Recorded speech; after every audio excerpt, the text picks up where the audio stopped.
Hello, fourth graders. How are you? I am actually going to start our first class read aloud with you today. I hope this is facing you the right way. We're going to start reading Nightmare at the Book Fair. Now, this is actually a book that I read for the first time with my students last year. One of my kids found it on the shelf and they thought it looked pretty cool, so they brought it up to me and I was very interested. It seemed like a very good book by reading the back, which gives you a good little snippet of any book in case you're interested. And after reading the back, I thought it sounded like a really good option. So what I'm going to do is I'm going to read you the back first and see what you think. This book's about a little guy named Trip, and he goes on quite an adventure. And it's a very exciting adventure. So let's read the back really quick and see what you guys think. Trip Dinkelman is no fan of reading. He would much rather play sports than look at words on a page. But on his way to lacrosse tryouts, the president of the PTA asks for his help in setting up for the upcoming book fair, and he reluctantly agrees. After a crate of books knocks him out cold, Trip finds himself in another world, pulled from one bizarre story to the next. As he tries to find his way home, he starts to realize that he's actually inside the books, and that reading words on a page is more exciting than he thought it would be. So, as you can see, reading the back made me want to read this. So long story short, Trip gets hit in the head with a big crate of books. And all of a sudden, he finds himself going through several different stories. Now, one of the best things about this book is that you're going to go through different genres of stories. You're going to go through some mystery, some action, some fiction, some nonfiction, fairy tales, and we can talk about all that along the way. So let's get started. I hope you guys are excited. I will read to you every day one chapter from this. Feel free to listen over and over again if you'd like to. If you are in the car going somewhere and you're feeling like hearing a story, this would be good too. So let's get right in it. Chapter 1, Nightmare at the Book Fair. Here we go. Hey, Dinkelman. I turned around. Lionel Jordan slammed his locker shut and slung his backpack over his shoulder. The 3 o'clock bell had just rung and the hallway was filling up with kids. Lionel and I had been best friends since I don't know when. You trying out for lacrosse, Dink? Lion asked me. No doubt, I told him. I'll meet you over at the field. In most towns, middle school starts in 6th grade, but they had some overcrowding problems in the elementary school, so they had to put the 5th grade into the middle school in our town. That meant we got lockers, and we didn't have to sit in one room staring at the same teacher all day. It also meant we could go out for sports for the very first time. I thought about trying out for football because I'm pretty big for my age, but I'm not very good. Me and Lionel decided we'd have the best chance of making the lacrosse team because all their best players moved up to high school this year. I hope you make the team, Trip, my social studies teacher, Mrs. Babcock, said as we walked by my locker. Don't forget to study for the quiz tomorrow, she added. Oh, I'll know everything about the 3 branches of government, Miss Babcock, I promise. The media center is right around the corner from my locker, and there was a big sign on the wall, this way to the book fair.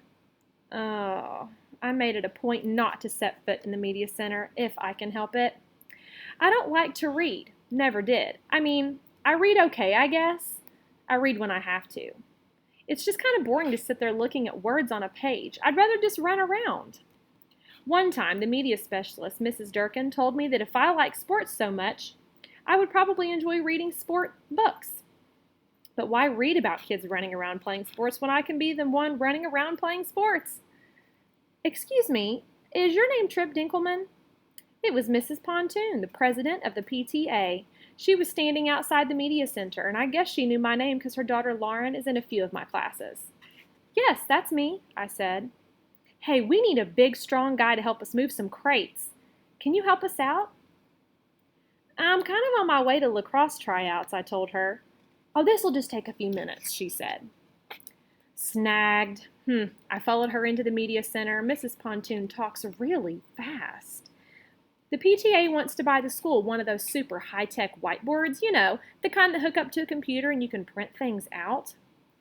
Mrs. Pontoon said, barely stopping to take a breath, but they're very, very expensive, so we had to raise the money, and my original plan was to hold a fundraiser where we'd have the students sell gift wrapping paper, but Principal Miller didn't like that idea of kids, knocking on strangers' doors, so he said we should have a book fair instead, and we need some help because Mr. Dunn, the custodian, told me he had to mop the cafeteria so it will dry in time for the chorus to come in, so it's very nice of you to help us.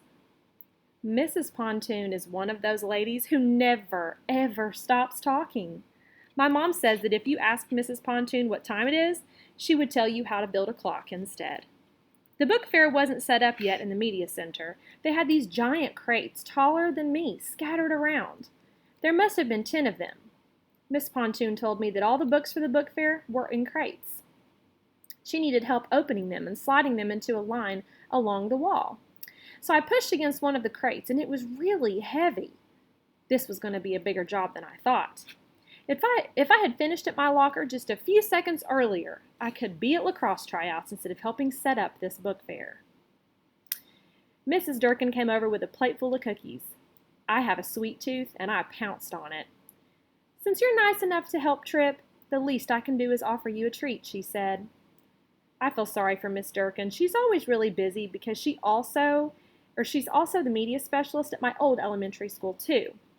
She works there 3 days a week, and comes to our school for 2 days. And she doesn't even have an assistant. She always seems so very stressed out. I opened the latch on one of those big crates and pushed the two sides apart. When the crate was opened up, it was like a big set of bookshelves. It was filled with picture books for little kids. The books were all lined up and organized, ready for the kids to buy them. Maybe this wouldn't take too long after all. I struggled to push open the next crate, which was even heavier. When I finally got it open, I could see why it was so heavy. This one was filled with dictionaries and encyclopedias. Ugh, who would want to buy one of those? The crate was too heavy to slide. I had to rock it back and forth to get it to move across the floor. That's what I was doing when suddenly, I don't know what happened. I guess I rocked it too much, or I don't know. But some of those huge ones on the top shelf must have leaned or something. And the next thing I knew, the whole shelf full of them was coming down. And I tried to get my hands up, but bam! One hit me right on my head. Wow, that is not good. If you've ever been bonked on the noggin with something, that is not a fun feeling. Poor Trip. He got suckered right into helping with that book fair, and it didn't turn out very well in the end.